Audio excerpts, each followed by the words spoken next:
आमको चारोटी बिंदु रे आमर मुख्य प्रशासक पचारे। प्रथम बिंदु है जो दीघार जगन्नाथ मंदिर रही से धाम जो लिखाई आम कहलु आमर हिंदू धर्म सनातन धर्म रे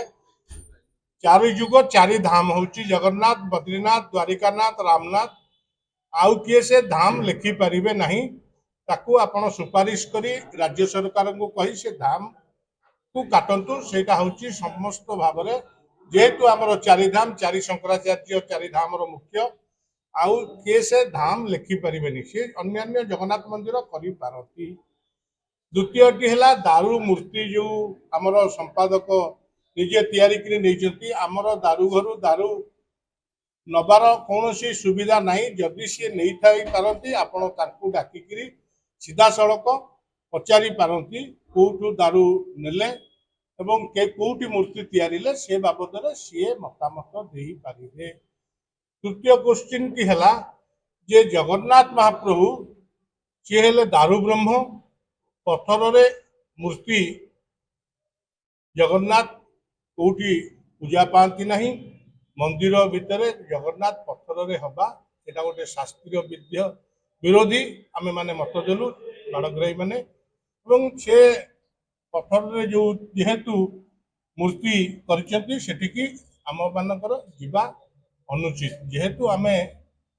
जगन्नाथ धाम मुख्य धाम ठाकुर आमर जीवा अनुचित सी जेजार जेजमान सी सेटिकी जाइछंती ताको मत ताको ठारू दिया जाई पारे एवं यही बाबद आमर सब आलोचना करागला। चतुर्थ पॉइंट टी है ये जो विवाद चली यार समाधान कौन मुझे समाधान होपण जो मैंने जाते जहाँ करते सहित आलोचना कर जेहेतु दैतापति निजोगर संपादक निजे जाते सी तार उत्तर भल भाव आपण मानक दे पारे से मुख्य प्रशासन कहूँ आपड़ डाकतु मौखिक आकार कि लिखित आकार आपड़ मतामत ने सर्व जिनिस आप भल भाव प्रांजल भाव जापर। जय जगन्नाथ।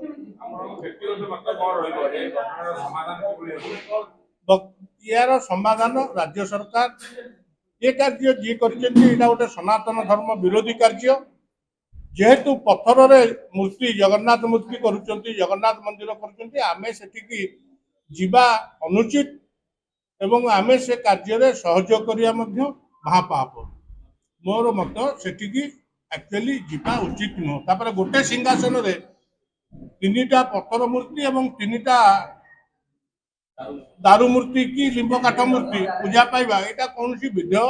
शास्त्र मत नुह। मो मतरे ए बाबद विशेष भल कथा कही पारे आपण आमर जगतगुरु